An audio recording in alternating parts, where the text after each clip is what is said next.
Colonel Kirori Singh Bainsla के पुत्र और भूरा भगत आए धौलपुर।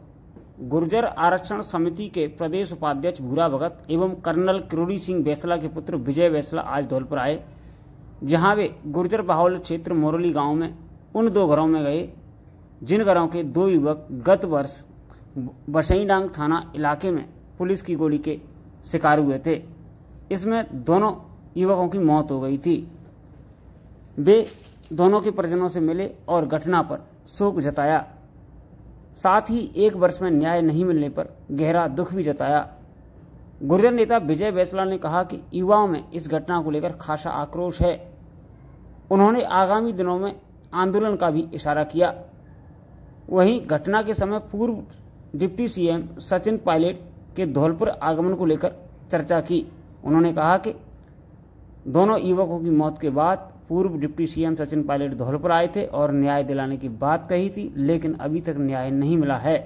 गुर्जर नेता विजय बैसला ने कई मामलों में सरकार की तारीफ की और प्रसन्नता जाहिर की, वहीं कई मामलों पर सरकार के फैसलों को लेकर आक्रोश जताया। भूरा भगत ने भी सरकार एवं प्रशासन को चेतावनी के लहजे में कहा कि समय रहते न्याय दे दो, वरना खामियाजा भुगतना पड़ेगा। धौलपुर आए दोनों गुर्जर नेताओं ने क्या कहा, आप खुद ही सुनिए उन्हीं की जुबानी। सबसे पहले तो मीडिया साथियों को मेरा राम राम। धौलपुर हमारे एजेंडा में काफ़ी दिनों से था, मैं ट्रैवल कर रहा हूँ। कल मैं भरतपुर संभाग गया था, आज मैं धौलपुर आया। उस संदर्भ में समाज से मुखातिब होने के लिए और सबसे मुलाकात करने के लिए हम लोग आए। और आज एक काफ़ी सेंसिटिव डे है हमारे समाज के लिए। आज मोरौली में जो घटना 1 साल पहले हुई थी, उसका आज 1 साल पूरे हो गए। 2 युवकों की मौत हुई थी गोली लगने से। और दुख इस बात का है कि जो मेरे को अभी मैं गांव गया था और सब लोग मिले थे और ये पता चला कि FSL रिपोर्ट अभी तक दर्ज नहीं हुई है। ये हो क्या रहा है? 1 साल हो गया, खुलेआम शूट आउट हुआ था। सारे नेतागण आए थे, चाहे वो डेप्यूटी चीफ मिनिस्टर हो या दूसरी पार्टियों के नेता आए थे। सब गले लग करके अपना दुख और संवेदना व्यक्त करके चले गए, लेकिन अभी तक ना तो 1 रुपया मुआवजा मिला है। मिला था तो लोगों ने मना कर दिया, क्योंकि उन्होंने कहा था कि हमें अरेस्ट चाहिए, और अभी तक FSL की रिपोर्ट पेश नहीं हुई है। 1 साल हो गई है। ये बहुत ही चिंताजनक विषय है धौलपुर के लिए और समाज के लिए। इसलिए समाज इस बात से बहुत ही दुखी है और आक्रोशित भी है। सरकार को और पुलिस महकमे को इस बात का संज्ञान लेना चाहिए कि अगर 1 साल तक इस चीज़ को इस तरह बिठा के रखेंगे, जो इतना एक सेंसिटिव इशू है, जिसके ऊपर एक डेप्यूटी चीफ मिनिस्टर आकर के सांत्वना देकर के 11 दिन के अंदर काम होने की बात करके गए हैं, उसके ऊपर अगर कार्य नहीं हो रहा तो ये कहीं से कहीं जा सकता है। तो क्या रूपरेखा तैयार की है इसके बारे में? रूपरेखा तो समय आएगा, आपको पता चल ही जाएगा, लेकिन मैं इतना जरूर कह सकता हूँ कि समाज में आक्रोश बहुत है। समाज केवल एक ही चीज़ मांगता है कि FSL रिपोर्ट जल्द से जल्द पेश करी जाए। जो लोग इसके लिए रिस्पॉन्सिबल हैं उनको अरेस्ट करके उनके ऊपर जो न्यायिक कार्य है वो उस पर करा जाए। Justice has to be given to everybody. It should neither be delayed or nor absconded. It has to happen within the right time frame. Otherwise, there is not justice at all. Is what I want to tell you. Deputy CM Sachin Pilot का दौरा, दोषी कोई भी हो, बात ये है कि न्याय मिलना चाहिए। अब कौन दोषी है कौन नहीं, ये तो समय बताएगा और इन्वेस्टिगेशन बताएगा, लेकिन हमें समाज की तरफ से केवल न्याय चाहिए, ये चाहिए बस। डिप्टी सीएम के आने के बाद सिस्टम का लैक्यूना है, चाहे वो टॉप सीनियर पॉलिटिशियंस हो, चाहे ब्यूरोक्रेट्स हो, चाहे वो पुलिस के कर्मचारी हो, कहीं ना कहीं बहुत बड़ा लैक्यूना रहा है। होम मिनिस्ट्री में भी लैक्यूना रहा होगा, कहीं ना कहीं तो रहा होगा, नहीं तो FSL रिपोर्ट इतनी 1 साल तक क्यों नहीं आई? ये सोचने वाली बात है। रही बात आप डेप्यूटी चीफ मिनिस्टर साहब की बात कर रहे हैं, तो मेरे ख्याल से कहीं ना कहीं वो व्यस्त रहे होंगे, और ये प्रश्न तो उनसे पूछा जाए तो ज़्यादा बढ़िया। उनका जवाब मैं दे नहीं सकता, क्योंकि मैं उनके स्थान पे हूँ नहीं। लेकिन अगर मैं उनके स्थान पे होता तो मैं ये ज़रूर करता कि जो मैं कह के गया हूं वो जरूर करूं और with in the stipulated time frame I would have got it done. Rajasthan सरकार की बात करें तो आपने देखा इस मामले में तो कुछ बहुत लंबी चौड़ी बात है नहीं, इंटरनल मैटर है, सरकार चली रही है। तो जहां तक आम जन की तरह अगर मैं देखूं तो मेरा तो पानी भी आ रहा है, बिजली भी आ रहा है, और ये इंटरनल डिसिप्लिनरी इशू हो सकता है, इंटरनल पॉलिटिकल इशू हो सकता है कांग्रेस पार्टी का, तो वो उसके बारे में ज्यादा जाने, मैं उसके बारे में कोई टिप्पणी कर नहीं सकता। इस समय आप देख सकते हैं वैश्विक महामारी कोरोना फैली हुई है, आम जन की सलाह तो सरकार के नुमाइंदे हुक्मों में व्यस्त कार्य तो हो ही रहा है सर, हमको तो अपना ध्यान रखना है, और महामारी बहुत लंबी चौड़ी है, ये हम भी समझते हैं। हमको ये ध्यान रखना है कि अपने आप को बचाव करके रखें। अब इसमें सरकार के बारे में मैं कुछ ज़्यादा टिप्पणी करूंगा नहीं।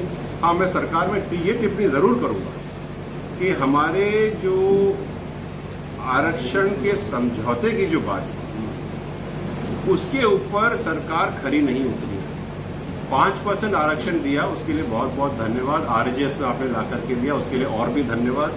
गहलोत जी को हमारा नमन इस मामले के लिए। लेकिन ना तो बैकलॉग दिया गया है अभी तक, ना ही प्रक्रियाधीन भर्तियों के ऊपर कुछ हुआ है, ना ही 3 शहीदों की विधवाओं को मुआवजा मिला है, और ना ही केसेस अभी तक खत्म हुए। तो मुझे ये समझ में नहीं आ रहा है कि हम खुश हों या दुखी हों। क्या हम तालियां बजाएं कि हमें 5% मिल गया है, या हम दुख मनाएं इस बात का कि बाकी चीज तो हो ही नहीं रही। मतलब हम कहाँ जाएं? अगर आप 3 शहीदों की विधवाओं को मुआवजा नहीं दे सकते तो इससे बड़ी दुख की बात और क्या हो सकती है। और उनियारा में, इंसिडेंटली उनियारा में एक केस हुआ था जिसमें करीब 35-40 लाख मुआवजा दिया गया था, वो तो झटके में हो गया था। तो हो क्या रहा है ये? मतलब या तो हम सबको एक ही मापदंड से नापे जाए, या फिर बोल दीजिए कि आप यहाँ हो और दुनिया यहाँ है। ये नहीं हो सकता। क्या रणनीति तैयार की है सर? हमारी रणनीति तो बड़ी सिंपल है कि वो कहते हैं ना कि नाई नाई कितने बाल के जजमान अभी सामने आ जाएंगे। तो रणनीति के मामले में तो ऐसा है कि आप खुद देख लीजिएगा क्या हो रहा है, क्या होगा। लेकिन समाज में आक्रोश है, युवा में बहुत आक्रोश है। आप सोशल मीडिया देख लीजिए, युवाओं ने लोगों को लेकर के, खास करके जो समाज के जो पॉलिटिकल नेतृत्व है उसके साथ लट ले रखा है। अभी आज की तारीख में अगर आप सोशल मीडिया देखें, वो किस बात के लिए ले रखा है? वो इस बात के लिए ले रखा है कि जो चीजें आपने प्रॉमिस करी थी वो आपने अभी तक करी नहीं है। तो ये जरूरी है राजनीतिक नेतृत्व को कि ये पूरा करें। आरक्षण को लेकर के कोई आंदोलन की रूपरेखा आगे? सर ऐसा है, आंदोलन तो हमारा जन्मसिद्ध अधिकार है। अगर जो चीज आपने लिखित में हमारे साथ जो समझौता किया है, अगर वो पूरा नहीं होगा तो ये किसी भी डायरेक्शन में जा सकता है। और रही बात हमारे पिछले आंदोलन की, तो मैं ऑन रिकॉर्ड आपको सबको ये स्पष्ट कर देना चाहता हूँ कि हमने पुलवामा के को मद्देनजर रखते हुए हमने अपना आंदोलन खत्म नहीं किया था, केवल स्थगित किया था। कर्नल साहब ने ये कहा था कि देश हित में, राष्ट्र हित में हम अपना आंदोलन स्थगित करते हैं। तो स्थगन है, शुरुआत कभी भी हो सकती है। सर आज का जो आपका जो दौरा है उसके बाद जो बच्चों को जो न्याय दिलाने को लेकर आपके नेतृत्व में आगामी दिनों में आंदोलन की जो रूपरेखा तैयार होगी, आपके नेतृत्व में आंदोलन समाज करेगा? देखिए, मैंने अभी कहा कि हम एक समाज हैं और हम पूरे समाज को इस बात की बहुत पीड़ा है कि 1 साल बीतने के बाद अभी तक कहीं पर भी उसकी रिपोर्ट्स नहीं निकली है, बंदे अरेस्ट नहीं हुए। तो जो समाज में आक्रोश है वो कहीं भी निकल सकता है, कहीं भी फूट सकता है, कुछ भी हो सकता है। हम तो रिक्वेस्ट यही करेंगे प्रशासन से कि हाथ जोड़ के विनती है कि न्याय दीजिए। हम न्याय की गुहार लगा रहे हैं, अन्याय तो हम सहन करेंगे नहीं।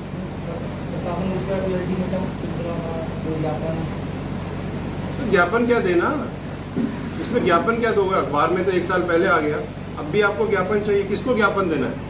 एफएसएल के लिए मैं क्या एफएसएल वाले डिपार्टमेंट में जाकर के ज्ञापन दूंगा? क्या लोगों को इस बात का ज्ञापन दूंगा कि अपना काम कैसे करें, कितने समय में करें? ये हमारा कार्य नहीं है। कार्य ये है कि हम न्यायोचित तरीके से हम लोग बाहर बैठे हुए हैं, हमें इस पोजीशन में न डालें कि और एफएसएल रिपोर्ट बनाने की जरूरत पड़े। नहीं, सरकार कहीं ना कहीं आपको न्याय देना नहीं चाह रही, इसका मतलब यही है। हम न्याय लेके रहेंगे साहब, अब कोई दे न दे, कैसे दे, क्या न दे, वो तो बात की बात है, हम तो लेके रहे। सर एक क्वेश्चन हो गया, अभी आपने देखा कि 1 महीने गवर्नमेंट व्यक्ति से गलत प्रश्न कर रहे हैं, ये बारे में आप बात करें, मैं इस बारे में कोई टिप्पणी नहीं करना चाहूँगा। आए हुए थे और धौलपुर के गांव मोरौली में जो गत वर्ष 30 अगस्त को जो घटना हुई थी, उस परिवार से मिले, उस परिवार की वेदना जानी, वहाँ के लोगों से मिले। लेकिन मैं सबसे ज़्यादा अफसोस ये व्यक्त करूं कि 1 वर्ष होने के बाद भी पीड़ित को न्याय नहीं मिला। मैं मानता हूं कि शासन और प्रशासन दोनों संवेदनहीन हैं और ये कहते हैं कि एक देश है ये, एक प्रदेश है ये, एक जिला है ये, एक राष्ट्र है। उनियारा में क्या कोई अलग ही सरकार थी? वहाँ भी इसी तरह का एक्सीडेंट था, वहाँ भी पुलिस के द्वारा जो कि उन किसान भाइयों को मारा गया था, लेकिन वहाँ ताकत थी, वहाँ मजबूती थी, या इन गरीब आदमियों को जो देव बाबा के, जो कि उस पर बाबू बाबा के उस पर दर्शन करने के लिए जा रहे थे और पुलिस ने दादागिरी की। ये लोग शासन में बैठे हैं, इनका शासन बैठने का अधिकार नहीं है। ऐसी घटनाएं होने पर इनको इस्तीफा दे देना चाहिए। ये सब कुछ हुआ, नेताएं आए, अपने अपने भाषण देकर के गए। कर्नल साहब के नेतृत्व में इन पीड़ित परिवारों को न्याय दिलाने का काम कर्नल साहब करेंगे। और भाई साहब, आप ये पूछ रहे थे कि और लोगों ने क्या किया, जो किया वो आपके सामने है। लेकिन कर्नल साहब जो कहते हैं वो करते हैं। भरोसा जरूर रखना चाहिए।